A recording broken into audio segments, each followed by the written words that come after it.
Continuamos adelante y ya nos metemos con el Pentateuco, los 5 primeros libros de la Biblia. Esta palabra significa eso, 5 libros. Es un nombre cristiano, los judíos la llaman la Torá. Están contenidos 5 volúmenes, Génesis, Éxodo, Levítico, Números y Deuteronomio, que son un poco como los cimientos de la Biblia. La formación del Pentateuco fue compleja, hay muchas fuentes, la mayoría de ellas de carácter oral o de raíz oral. Es decir, en primer lugar, se transmitía pues, a través de las costumbres, a través de las tradiciones narrativas.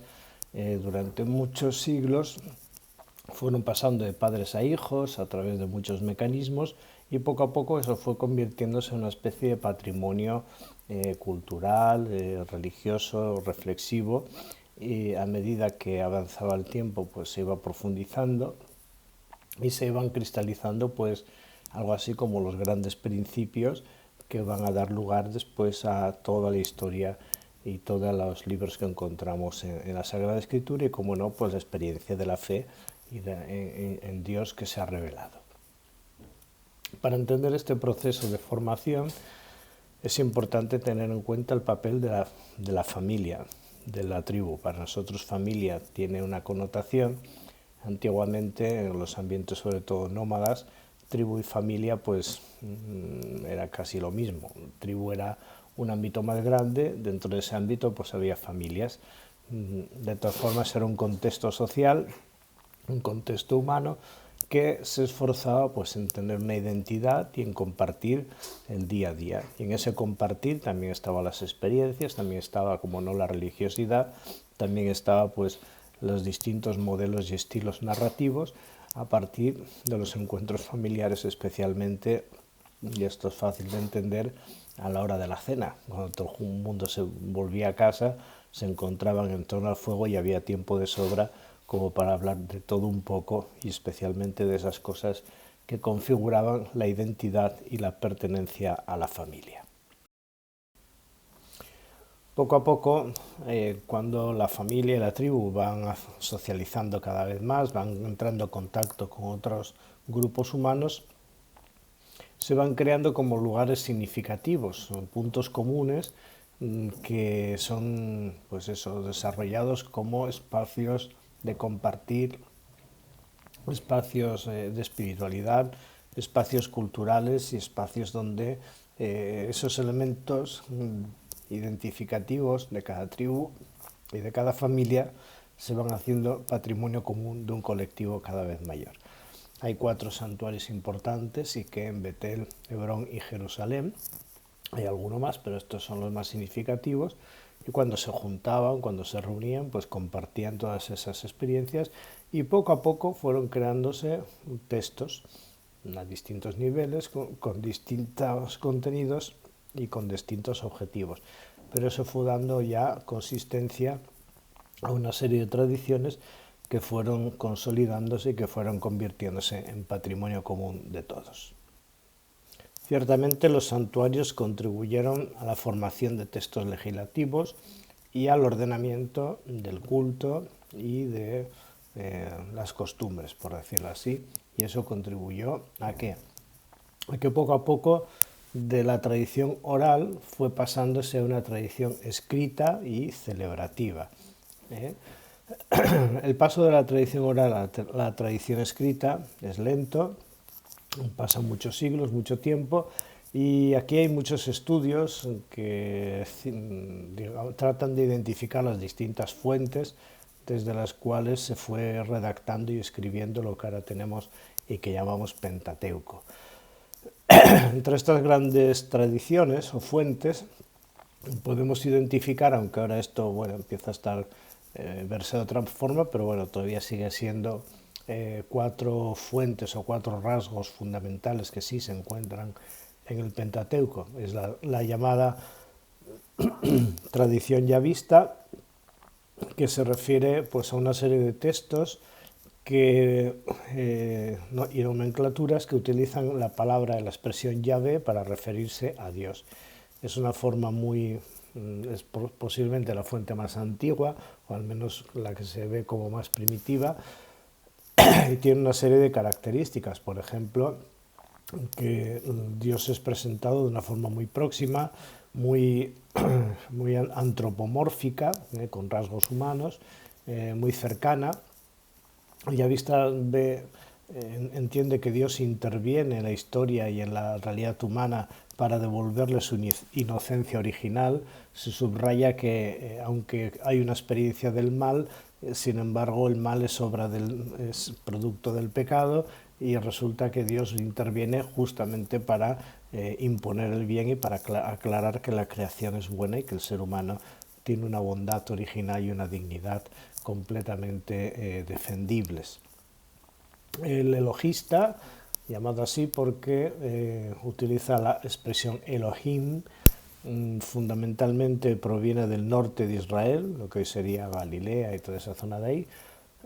Tiene una visión más distante de Dios, menos antropomórfica, más, no sé cómo decirlo, pues, no es ritual, pero sí como un tanto protocolaria, ¿no? Eso no quiere decir que Dios no tenga una presencia directa, sino muy al revés, tiene una presencia muy directa y hay una relación muy personal con el ser humano, pero digamos que hay un punto más de mayor trascendencia, de mayor respeto. Tenemos la llamada tradición sacerdotal, que es clarísima, donde se ve que hay una elaboración mucho más serena, más reflexiva, más estructurada. Parece ser que esto ocurrió o tuvo que ver con la deportación a Babilonia, donde bueno, se intentó dar unidad a todos los textos con los que se contaban y a todas las tradiciones, y la tradición sacerdotal de alguna forma, digamos que parece que quiere unificar todos esos textos, todas esas fuentes y esas tradiciones en una sola y darles una consistencia particular. Y tenemos otra fuente a la que se denomina deuteronómica, que prácticamente está presente sobre todo en el libro que llamamos el Deuteronomio. Son 4 grandes fuentes, pero ya digo que en torno a cada una de ellas hay tradiciones muy distintas, y hay es como una obra de artesanía, ¿no? Donde se fueron enlazando una cosa con otra hasta conseguir los textos que ahora manejamos, que fueron fijados más o menos en Babilonia, en torno al siglo VI antes de Jesucristo. Por lo menos ahí comenzó a estructurarse la Sagrada Escritura como la tenemos ahora. Se tardó mucho tiempo en estructurarla. De hecho, los 70, que fueron aquellos 70 sabios de Babilonia, que a los que se les encargó esta tarea de compilación de todas las tradiciones y fuentes y traducirla al griego. ¿Para qué? Para que fuera comprensible por todos, ya que en ese momento no todo el mundo conocía bien el hebreo, y la inmensa mayoría del pueblo judío y pueblo de Israel había sido deportado, y por tanto era necesario que todos entendieran muy bien esas tradiciones y sobre todo el contenido de la Sagrada Escritura y particularmente de la Torá, lo que nosotros llamamos el Pentateuco. Tan importante fue este trabajo que duró muchos siglos, prácticamente nos acabó hasta el siglo VI de nuestra era. La Biblia al Antiguo Testamento judío, el Antiguo Testamento, como lo manejamos nosotros los católicos y los ortodoxos, fundamentalmente es el mismo y con la misma intensidad. Para nosotros cristianos el Pentateuco tiene un valor y una actualidad absolutas. Tiene el valor permanente de ser considerado y reconocido como palabra de Dios.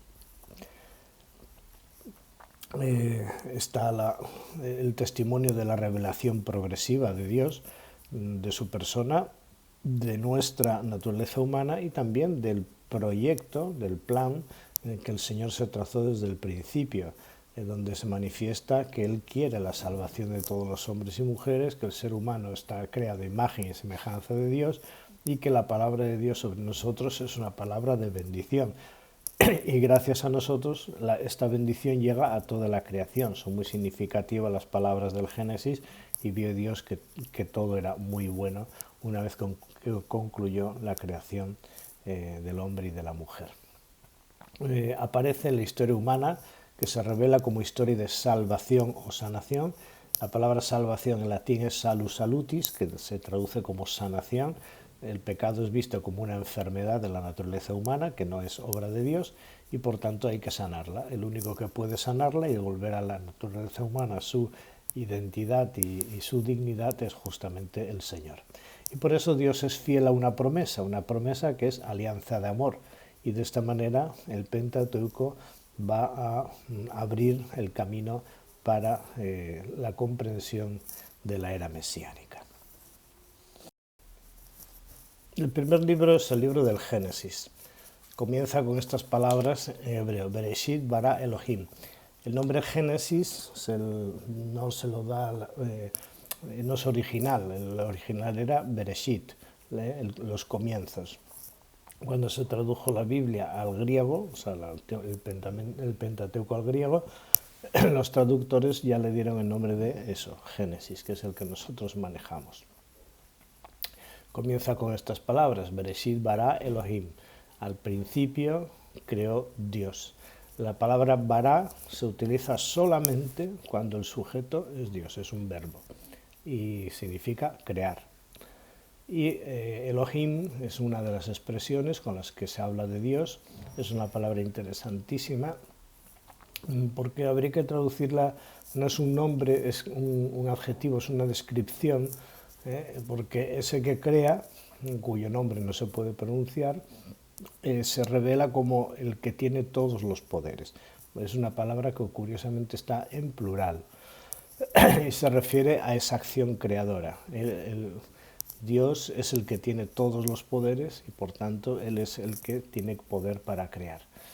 Al principio Dios creó Dios el cielo y la tierra. Así empieza el Génesis. Todo comienza con la creación de todas las cosas, especialmente el hombre. Y también se nos narra todo el proceso, bueno, primero de pasar de ser imagen y semejanza de Dios, el ser humano entra en una dinámica de caída. Esto es la experiencia del pecado, que no es obra creacional de Dios, sino que es algo que el hombre introduce por su mala comprensión de sí mismo y por el ejercicio equivocado de su libertad.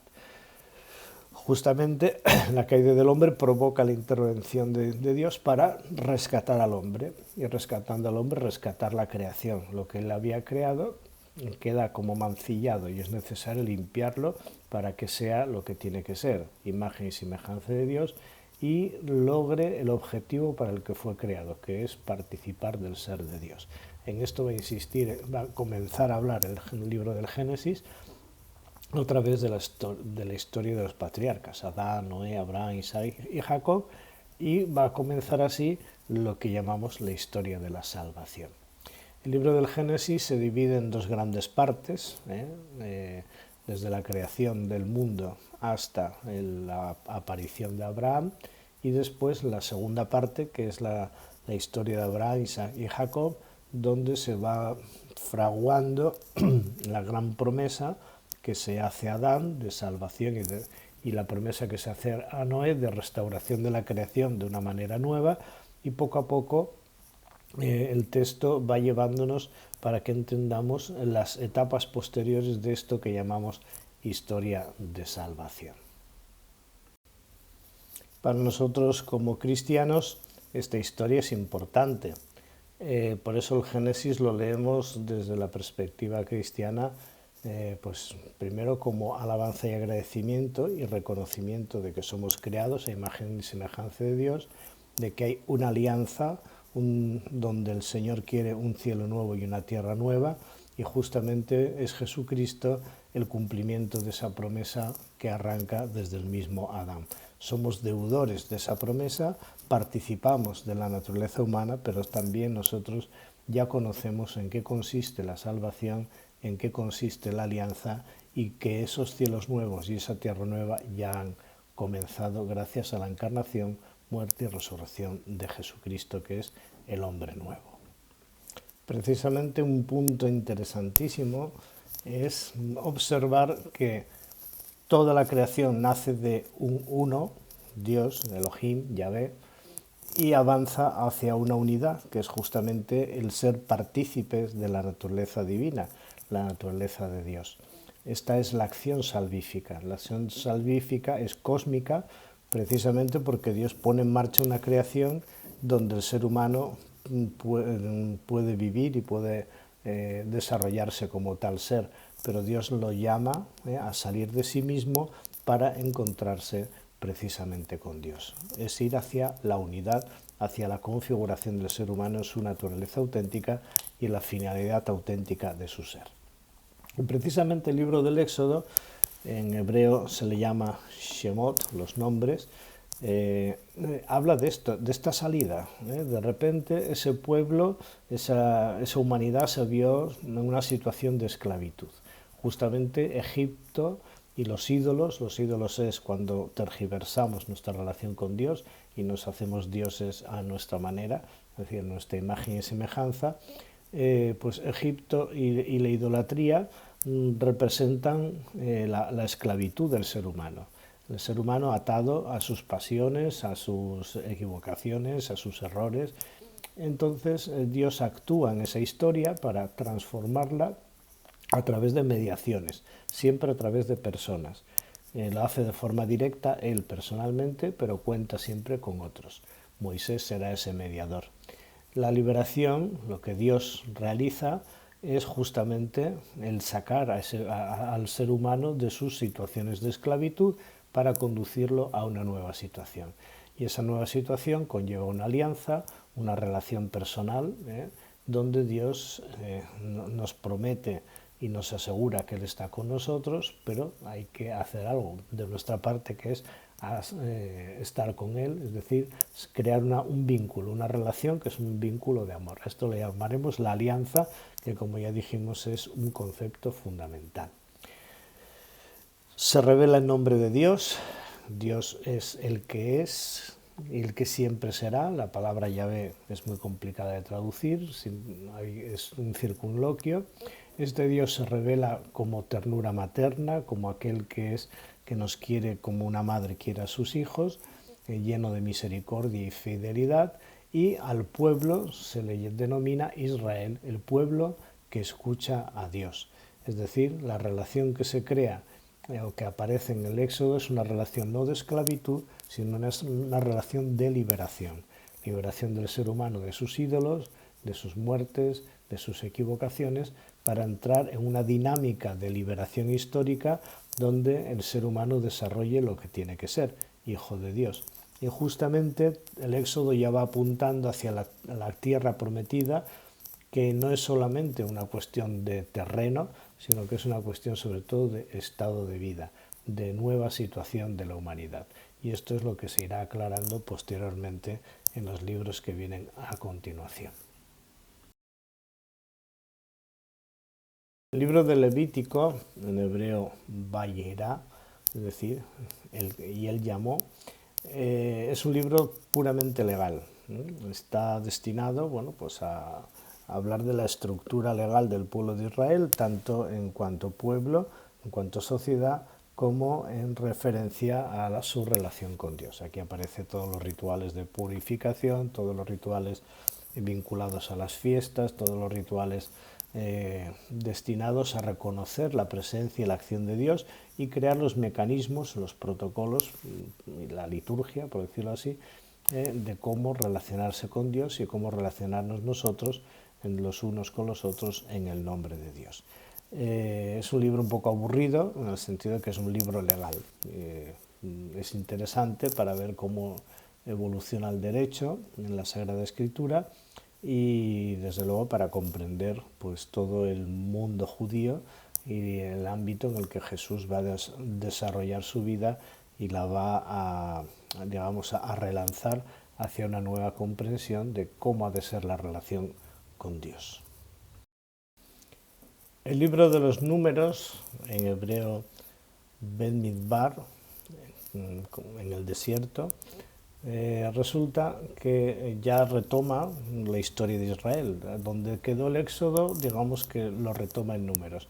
Éxodo deja al pueblo de Israel a los pies del Sinaí, escuchando y digamos así, firmando la alianza con Dios, y el Levítico establece un paréntesis como algo así como de fijación de esa alianza, y el libro de los Números relanza el camino.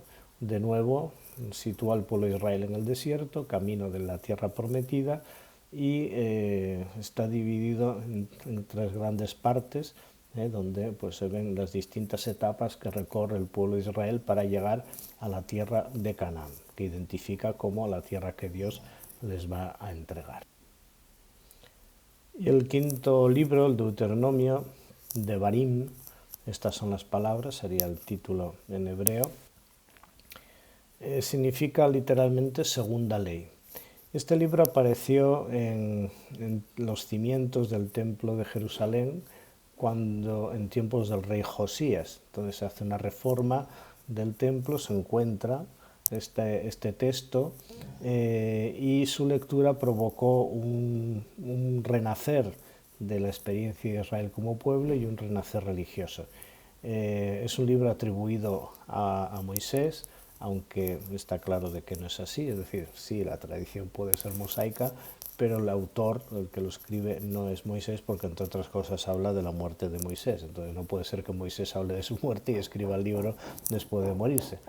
Pero sí que es un libro interesantísimo porque tiene una forma, es una especie de resumen de todo lo vivido y un relanzar esa experiencia hacia el futuro. Las advertencias, reproches y amenazas acompañan la afirmación de la importancia de las exigencias de la alianza, el que esa alianza no se olvide, que se recuerde que la promesa hecha a Dios es una promesa perpetua y que no se puede tergiversar. Dios es fiel a su promesa y nosotros tenemos que ser fiel a la promesa hecha. ¿Para qué? Para que en esa relación tú a tú con Dios, en esa fidelidad mutua, se creen los vínculos de amor necesarios para que el ser humano recupere su dignidad, el pueblo sea pueblo de Dios y Dios pueda realizar su promesa, que es una promesa de salvación, no solo para Israel, sino gracias a Israel y a través de Israel para el mundo entero. Todo el Pentateuco redunda en esta idea. Dios ha establecido una alianza con nosotros y Él es fiel a esa alianza porque le interesa que el ser humano recupere su dignidad y alcance una plenitud nueva. Y la creación adquiera también, llegue a ser una nueva creación.